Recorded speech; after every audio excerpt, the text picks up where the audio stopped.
So today when I woke up, I remembered that I don't like iPhones, so the most logical thing to do was to go online and buy an iPhone 13 Pro. There's no way I'm spending £1,400 to have a traffic cone in my pocket. So I wanted to see how far back I can go before the iPhone doesn't feel pro anymore. And somehow I ended up with an iPhone 13 Pro. If I eliminated my S25 Ultra, what would I be missing out on a 4-year-old Pro iPhone? And if you have $5 in your bank account and you're not even planning to upgrade and you're just watching this while you eat, is it even worth upgrading? I legit bought this phone in like 10 seconds, not because I needed it, but because I wanted it to suck so that I can convince you to upgrade, but that didn't go to plan. £375 is how much I paid for this, but then I realized that you can buy this for like under 300 on eBay, so I think I kind of scammed myself. And you know, I could have bought like a 12 pack of traffic cones with the leftover money. But can I just say, this phone looks absolutely delicious. This is what a Samsung S21 looked like, and this is what the OnePlus 10 Pro looked like in 2021 BC. Straight up looks like a kitchen hob. But the iPhone, bruh, it feels like I'm touching the statue of Zeus or the Titanic or a girl's hand, all equally impossible. And the huge camera bump on the back just makes me wanna, even if you go back like 2 years to the iPhone 11 Pro, that tiny camera bump looks like a toy with those tiny little lenses. And even if you compare this to the iPhone 17 Pro, this looks like it came out like last year. In fact, what the hell have they done to the iPhone 17 Pro? This white rectangle thing looks like someone just peeled off a sticker or something. And that long camera bump, huh? And the fact that the whole thing is now aluminium? I get that it's for heat management and performance, but it just doesn't make me excited looking at it like this phone. However, if you look at the hole, it's different to all the other holes, and I don't like that. I'm not even paid to say this, but most of my power banks have built-in USB-C cables, so unless I carry an extra cable, this is pretty pointless. And then if you want to use accessories such as a wireless microphone like this, the transmitter or the receiver, whatever this is USB-C, so it's not compatible with the iPhone. So it's too bad that back then Apple still used the lightning cable. In fact, the lightning cable was used to charge the telephone on the Titanic. I don't know why Apple kept the lightning cable for 10 years. Maybe they just forgot. Who knows? If this phone is still really pro, downgrading from my S25 Ultra shouldn't ruin my life, right? Buying a Pro iPhone always meant that you get an additional lens, that cute little 3x zoom. But that's not even the part that blew me away. I whipped out my S25 Ultra to take a picture of my Christmas tree, and when I did, and when I looked at the photo, I realized how over-processed everything looked. But on the iPhone, it was a whole different story. If you go to photo mode, there's an option called RAW, and if you take the photo, it still looks exactly the same, and it takes like 10 times the amount of storage. And I know, most Androids can already do this, but hear me out. So I can then take that RAW file and drag it into Lightroom, and as you can see, there's a ProRAW profile, and I can adjust how much of Apple's processing I want to keep. On top of that, I can go down and completely remove the sharpening, so I can get an Apple processed photo without the sharpening. Look, sharpening down, shadows up, contrast up a bit, and boom. Finished. On Samsung though, I don't have the time to edit the photos from scratch.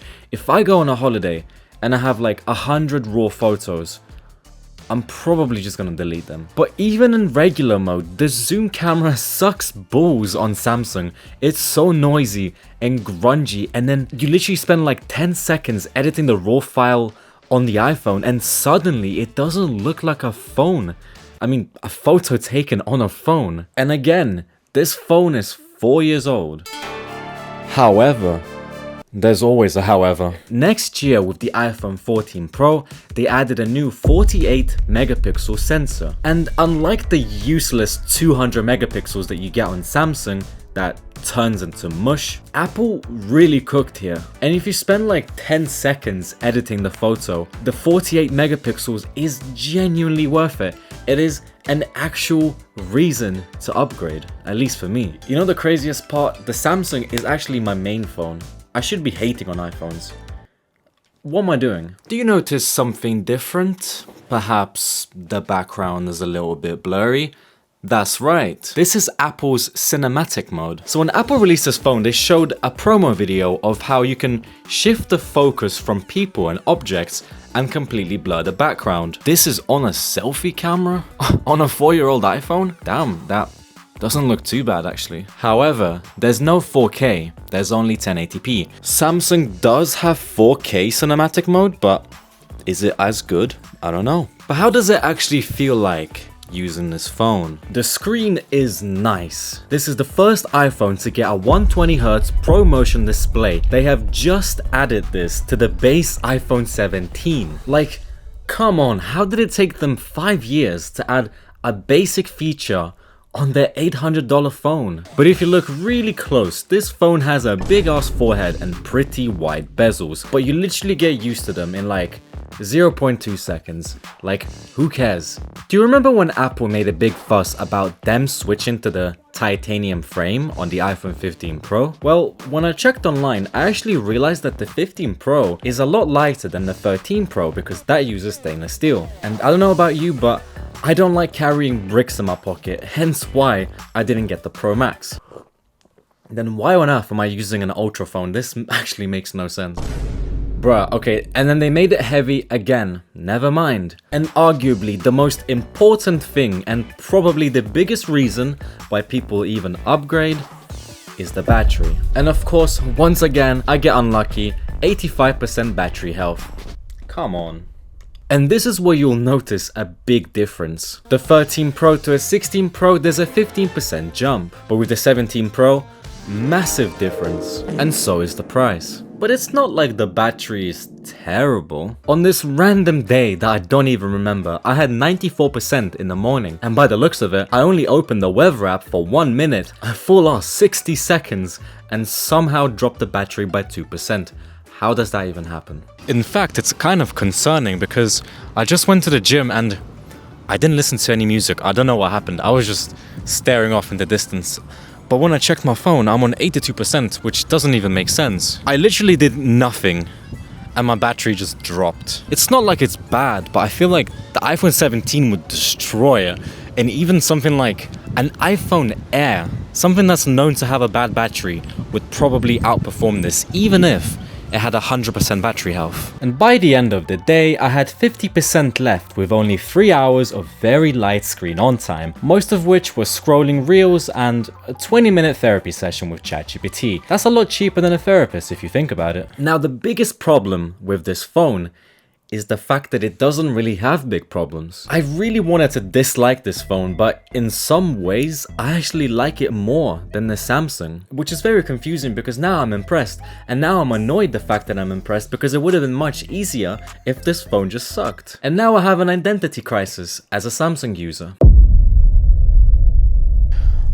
So what you're trying to say is that you like iPhones now? Yeah, I guess, but I hate that because I'm an Android user. I see, so you want a small phone with very good cameras.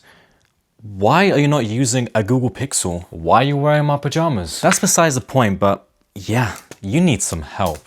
Yeah, fair point. Honestly, coming from the S25 Ultra, I don't really feel like I'm missing out on anything. It has an S Pen, and I don't think I've used that thing once. It is literally a waste of waste. Now, does this phone still feel pro? Hell yeah. I love taking raw photos, especially when I have that zoom lens. I love the 120Hz because I can scroll TikTok more efficiently. And I love raw dogging this phone without a case because if I drop this, it won't break because I don't leave the house anyway. And if you're a pro user comparing this to other pro iPhones, you're missing out on the log video, the USB-C, and the battery is probably like half of the iPhone 17 Pro. My mouth is literally watering right now. And for an NPC like you, you're probably better off buying the iPhone 17 non-Pro, because it is better than this in almost every way, and the battery is like twice as good, and it's gonna last you like 10 years. That's if you lost 10 years. The 13 Pro has like 2 or 3 updates left, and for this price, I don't think there's anything better to buy. So yeah, I woke up hating iPhones, and now I'm going to bed while this is sleeping on my chest. That is some crazy behavior. I'm not gonna switch though.